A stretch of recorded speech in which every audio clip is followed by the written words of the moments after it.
Hey, good evening, guys. How are you? It's me, Neil the Deal here, Boxing 101, talkinfight.com. I know it's Tuesday. We're running a little late, but I didn't want to have the show on Labor Day Monday. I guess it's kind of a tradition of mine. Give all the laborers out there that work so hard all year a little bit of a break. We should respect what they're doing for us. So today we're going to do the Monday night Boxing 101 on Tuesday. But here we are, and I want to thank you for coming out, checking out all the other hosts, all the other shows, and the likes, the shares, the subscriptions. Everything's been fantastic. I want to really say thanks. So, excuse me, guys. Let's get into it. Let's talk about last week's fights. Well, what was the big one? It was the World War II Battle of Britain. That would be Liam Smith versus Chris Eubank Jr. Now, I hope you guys were watching that fight. We were discussing it on the panel last week, and everybody seemed to have a different opinion of what was happening. If you did watch the fight, wow, what an absolute across the board annihilation. Bada boom, bada bing. Eubanks Jr. showed up, showed us what he's all about, and absolutely laid the leather on him. Like, unbelievable. Poor Smith. I'm telling you guys, I felt bad for him. I kind of did. Apparently, we didn't hear about that till after the fight, of course. But he should have been prepared. He wasn't prepared, and it showed. He did not have. That was probably the worst outing I've ever seen him ever have.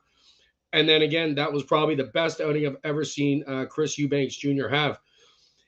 He basically schooled him in everything. It was like he basically Smith was like a sack of potatoes. He was just beaten like a rented mule. It was unbelievable. I couldn't believe it that the domination that Eubanks had. It was from start to finish. He worked off the jab, kept him at bay. He was using that double left with the uppercut. Amazing. The straight right was working. He had all his combination punches together. His trainer McIntyre did a fantastic job. They had a fantastic game plan going in, and again they executed that plan. So I'm seeing, he was McIntyre is part of the Terrence Crawford team. I believe he is the trainer. But yeah, he trained Eubanks Jr. fantastically, and man, did it ever show. And boy, Eubanks didn't have a scratch on him. Liam Smith looked like he just got thrown through a meat grinder, man. It was like, wow. So I don't know about this number three. Say we call it World War III, the Battle of Britain. I don't know if that's going to go down. Liam Smith might want to consider maybe doing something else, because that was just a complete utter destruction. Knockout, 10th round TKO. Uh, and I had Eubanks ahead on every round. I don't think Liam Smith won one round. So anybody out there who was saying to me, oh, and this and that, and I kept telling everybody, no, Eubanks, take Eubanks. I could see it in his eyes. I could see it in his training. I could see just the way his demeanor was, and he proved it. So there you go. Eubanks Jr. took it down, and cha-ching, I nailed him with a good ding-dong. He was an underdog. We took him and won some money, so hopefully you guys did too. All right, moving on the same card at the bottom there. Last week we talked about Michaela Mayer. She continued to pile up the wins. She racked up another one over her opponent in that 10-rounder, right across the board. She swept the board 100-90 straight across, didn't lose a round. So bang, she got a win. That's another one. Cha-ching had her. So that worked out well. And she's going to continue moving up to 147. She's looking for Tasha Jonas. Everybody wants a piece of Tasha there at 147. So, and Michaela's no different. So I'm looking forward to that. I'd like to see her get up in that weight class, and I think she'll do well. She's a great fighter. I've always liked her, and I mean, she did have that one bleep, but other than that, she's been pretty flawless. So good on her. It was a great display by Michaela. So keep going, Michaela, over here Talking Fight. We really are looking for you and pulling for you. So hope you Talking Fight fans are too, because she's a heck of a woman fighter. Really like her. All right, so that was last week's stuff. This week, got a couple of things. We're gonna concentrate on one big fight, and that is going to be this weekend. It's Friday, September 8th, 2023. From the Lac-Leamy Casino in Gatineau, Quebec, Canada. Gatineau, Quebec, one of my favorite spots. Anytime we needed a little bit of a late night excitement, and we were up in that region when I was younger, we just go over the border, hit Gatineau, and boy, I'll tell you, that place, it's like a city that doesn't sleep. So It's going to be a great fight over there. The Quebec fighters are coming fast and furious. They have a really program over there. They're supporting the fight big time, and this is no exception. They have a solid card, lots of Canadian content, and we're going to go over a couple of the fights that I'm looking at in Quebec there, Gatineau. First one is going to be the 10 rounder in the super middleweight division. That's 168 pounds, 12 stone, 76.2 kilo. We're looking at Christian Mbilli versus Demond Nicholson. This is the headliner on the card, and Mbilli is a really interesting fighter. He was born in Cameroons.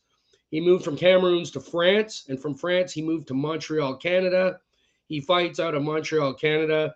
He's trained by Mark Ramsey, who was one of the Olympic coaches. He's got quite a number of Canadian fighters in his stable. He's a fantastic trainer.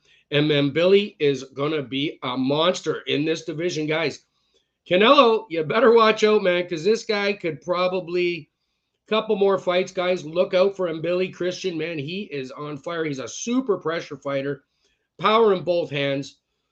He's got a great record. I mean, he works the ring. He's got a super. He uses every part of the ring, and he's got a finish. He's a finishing fighter. He can finish the fight when he knows you're injured or you're hurt. He just gets on you, like he'll rip you to pieces. Mbilli. So I'm looking forward to him having a huge fight. He's 28 years old. He's 24-0. He's got 20 wins by the way of knockout. He's 83% knockout ratio. He's got big rankings. He's ranked number 1 by the WBC, number 3 by Ring Magazine, number 4 by IBF, and number 6 by the WBO. He's also ranked the number 7th best super middleweight in the world. So I'm telling you, this guy has got everything going for him. He's fighting a good fighter. Demond Nicholson is a good fighter. He's 30 years old. He's out of the United States. He's 26-5-1. He's got 22 wins by the way of knockout, 85% knockout ratio. So he's got power. I just don't think he's been up against the competition that Mbilli has been recently. And I just think Mbilli has a little more going for himself all around. And he is at home. That'll give him the home ice advantage, so to speak, home ring advantage. And I think they're going to go absolutely bananas. So I'd really like to be there. I wish I could be there. I'd love to see this fight. It's going to be on broadcast on ESPN Plus in the United States. It's going to be streamed on ESPN Plus app if you're looking for that. And there is a Canadian footage. I'll have to look it up somewhere. I forget what it is, but there is.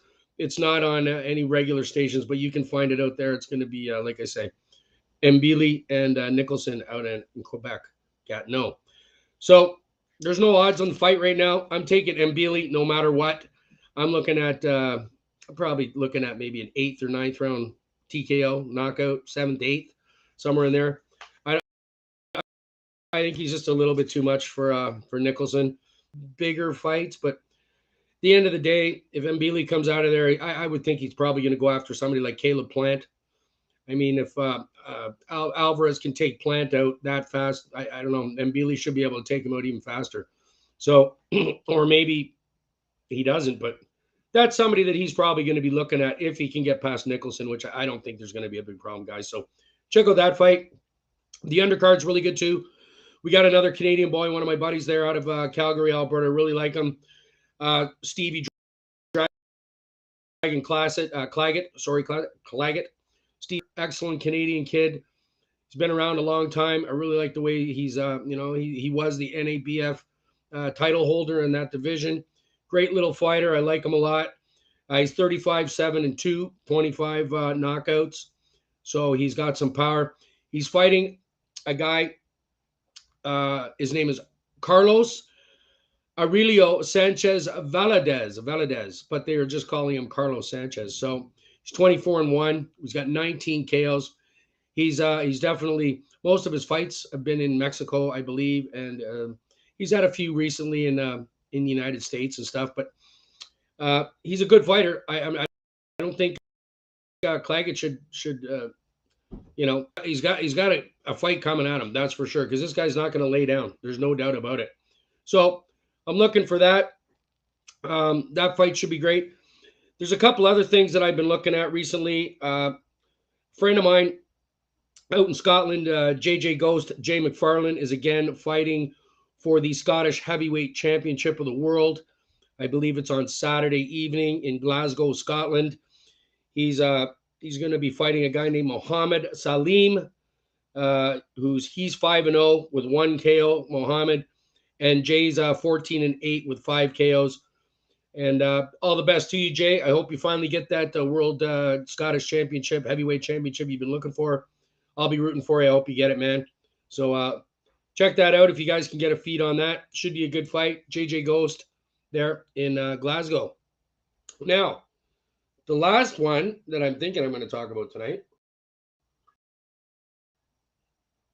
excuse me, there's an eagerly awaited pro debut as well on that fight. The individual's name is Moreno Fendero. Watch out for this guy. This guy is a fantastic fighter, Fendero. Fantastic amateur career, 150 fights. He just recently signed with Eye of the Tiger, which is out of Montreal. It's the Canadian promotional powerhouse that's been bringing in numbers and numbers of fighters in Montreal. I mean, they just signed Albert Ramirez. They also signed Eric Israelian and Jan Robio. And I believe Robio might be on that card in Quebec as well. Look out for him because Robio is going to be really good. But Fendero, amazing fighter. He, like I say, he moved to France and then to Toronto. He fought for France as an international amateur. He was in the Olympics. He did quite well in the Olympics, and he's recently moved again. Not recently, but not too far past into Montreal, and he's been training with Mark Ramsey. So I'm really looking forward to this. Is his pro debut.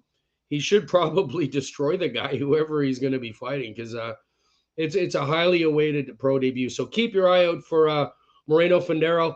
I'll be looking out for him. Definitely, hands down. Mbilli, guys, you got to see this guy fight. He'll surprise you because he's got that little bit of Mike Tyson in him. If you see him fight, he's got that body right to the body, then the uppercut right away. He's got the good left hook. He puts his combinations together. It's a high pressure fighter, and he can finish the fight. So, Mbilli, I'm liking him. Keep your eyes out for him. Again, guys, I want to say thanks again for coming out here, Boxing 101. Really appreciate it.